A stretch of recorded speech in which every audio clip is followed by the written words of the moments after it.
বিসমিল্লাহির রহমানির রহিম।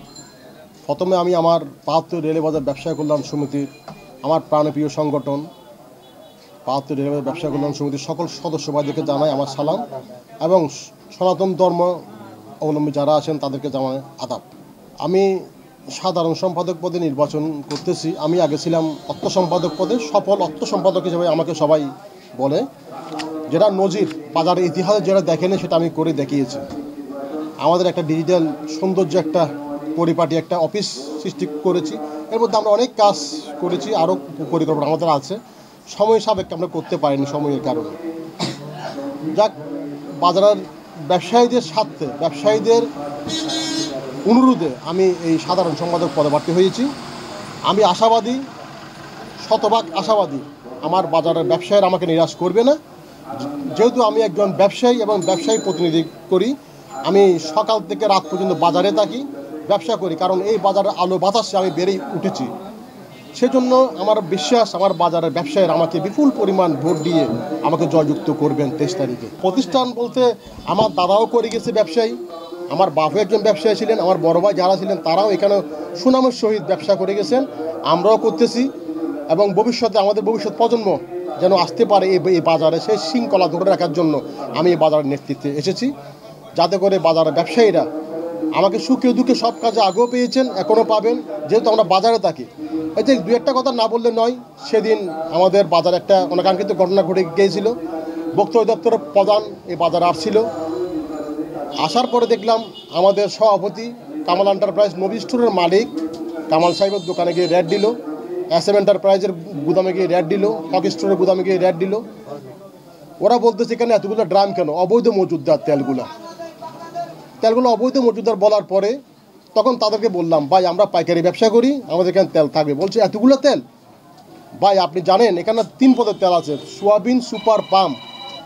প্রতিটা ড্রামে যদি প্রতিটা গাড়ি 30 ড্রাম করে হলে 90 ড্রাম তেল থাকার কথা ছিল, আপনি এখানে পাইছেন মাত্র 65 ড্রাম তেল। তাহলে আমাদের ফার ডে সেল আছে 50 থেকে 60 ড্রাম তেল আমাদের ফার ডে সেল হয়। সে জায়গার মধ্যে যদি এই 65-70 ড্রাম তেল যদি থাকে, এর বেশি, তাহলে আপনারা বলেন আমরা ব্যবসা বন্ধ করে দিব, আমরা মাল আনবো না। আমরা যে মাল যদি না আনি তাহলে কৃত্রিম সংকট শুরু হবে।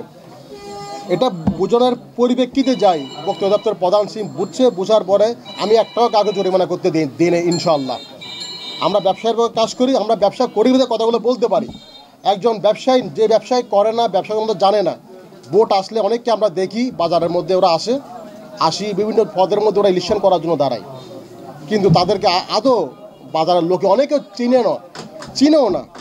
তারা বিভিন্ন সময় তার ভাইয়ের পরিচয়, বাপের পরিচয়, সমস্ত পরিচয় দিয়ে আসছে, কিন্তু আমি কখনো বলি নেই আমি অমুক সমুক। আমি আমার পরিচয়, আমার গ্রহণযোগ্যতা দিয়ে বাজারের ব্যবসায়ীর কাছে আমি গিয়েছিলাম, আগেও ছিলাম, এখনও আসি, ভবিষ্যতে থাকবো।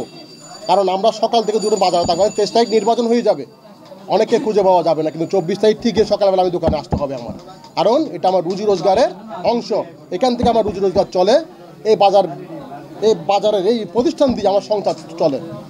এখানে অনেকগুলো লোকের রিজিক, অনেকগুলো লোকের সংসার চলে এই প্রতিষ্ঠানের মধ্য দিয়ে। আমাদের বাজারের প্রধান সমস্যা হচ্ছে যানজট। এই যানজট নিরসনের সর্বক্ষণিক আমি তদারকি করবো ইনশাআল্লাহ। যানজট যেন মুক্ত হয় সেদিকে আমরা করবো। যেমন করে চিন্তা করে দেখেন, আমরা নির্বাচিত হওয়ার আগে বাজারের মধ্যে কিন্তু 1 বাই কোনো লাইন ছিল না, সেখানে একই মুখ দিয়ে গাড়ি প্রবেশ করতো এবং বের হতো, যার কারণে যানজট সবসময় লেগে থাকতো। আমরা আসার পরে 21 সালে আমরা এটা 1 বাই করে দিছি, লাকি রোডের মধ্যে গাড়িগুলো ঢুকে বাজারের মুখ দিয়ে বের হয়।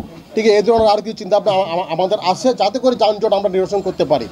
আর মাল লোডিং আনলোডিং যেটা আছে সেটার বিষয়ে আমরা কথা বলবো আমাদের আড়তদার যারা আছে তাদের সাথে, যেভাবে আমরা দিনের বেলা না করে সন্ধ্যার পর থেকে যেন আমরা আনলোড করতে পারি।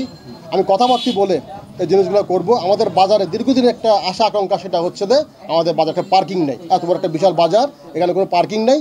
পার্কিংয়ের ব্যবস্থা করার জন্য রেলের সাথে ইতিমধ্যে কথা হয়েছে আমার। ওনারা আমাকে আশ্বাস দিয়ে দিয়েছেন যে আমাদেরকে ওনারা একটা জায়গা দিবে যাতে পার্কিং আমরা করতে পারি। আমার বাজারের ব্যবসায়ীরা, যেহেতু আমি একজন ব্যবসায়ী, এর প্রতিষ্ঠানটা হচ্ছে যে ব্যবসায়ী কল্যাণ সমিতি, ব্যবসায়ীদের কল্যাণের স্বার্থে।